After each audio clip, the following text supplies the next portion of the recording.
In this video, we'll talk about 6 tips that you should know before your trip to Florence. Let's go. Let's go.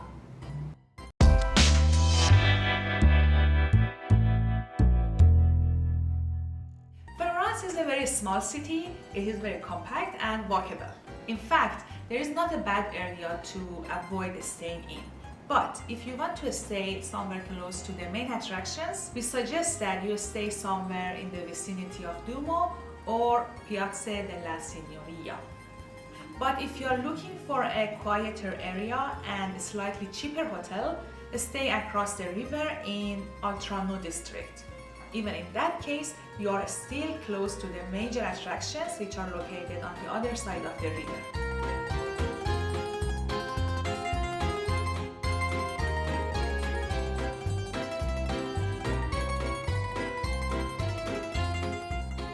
Florence is home to some of the most famous museums in the world, so no surprise for their long lineup. Duomo, David, and Uffizi Gallery are among those museums with insane long lineup. How about Goliath? No, it's just David in Florence. I'm talking about David. So instead of waiting in line for hours, buy your ticket in advance. You can book a specific time and date to skip the line and enter the museum without wasting your time.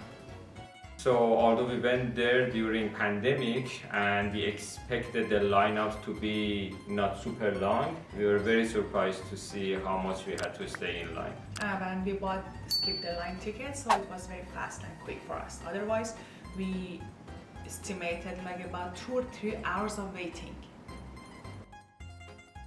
I should mention that Duomo is free and you have to wait in line to enter, but if you go early in the morning, the lineup is less.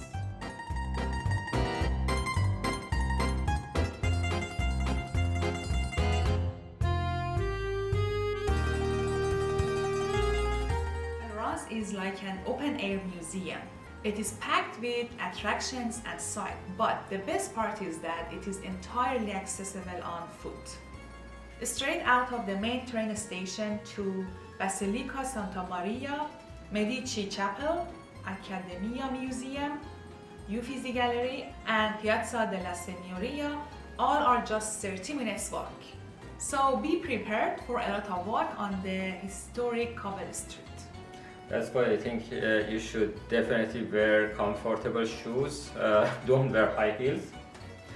And similar to what we talked about in our video about travel to Rome, wear some Vaseline or some kind of lubricant between your thighs. Trust me, this advice will really save you a lot of pain.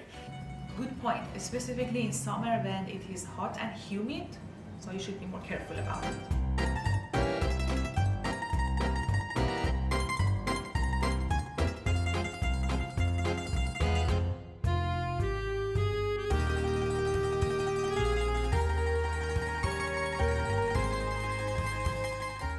Summer in Florence is hot.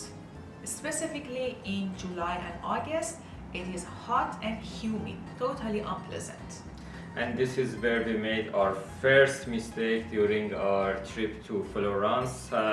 It was, I think, 37, 38 degrees, so around 100 degrees Fahrenheit. So, we would wake up, we would have our breakfast, and then we go out around, 10, 11. And it was almost unbearable. So then, we would be like dead tired in 3-4 hours, right? So that's what we did in the first 2 days, and it didn't work well at all. So the trick for surviving Florence summer was that we tried to get up super early in the morning and get out around 7:30 a.m. for sightseeing. Then we came back to our hotel room around 11:30, stayed in our room which had air conditioner and it was quite cool and convenient till 5:30. Then we went out again till late night. So if you are traveling to Florence during hot months, don't forget to drink a lot of water, dress properly for the heat like a big hat and sunscreen. And also when you're booking your place, make sure that you book a place that has proper air conditioning.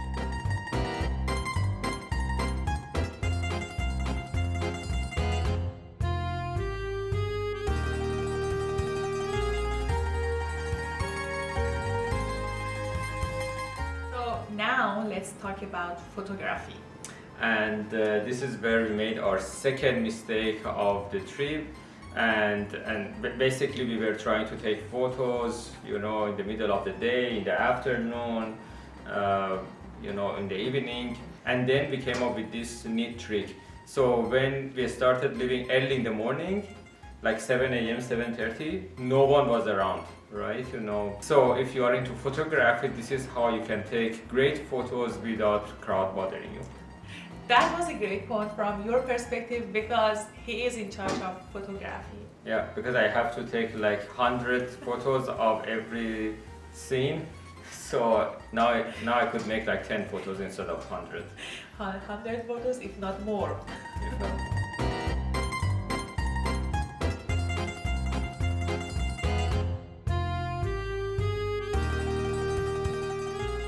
So let's talk about food. My favorite subject.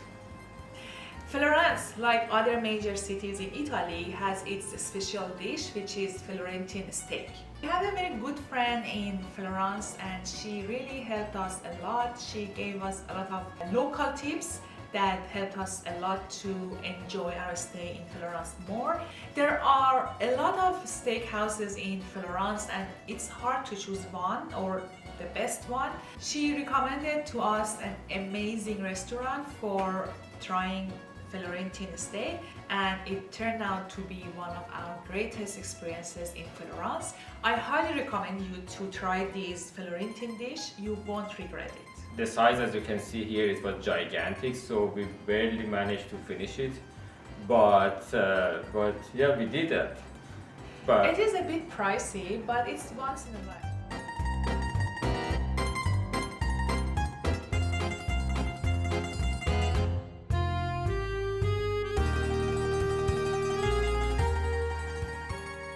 That was all that we wanted to share with you. Hopefully the tips that we shared in this video are useful for you too.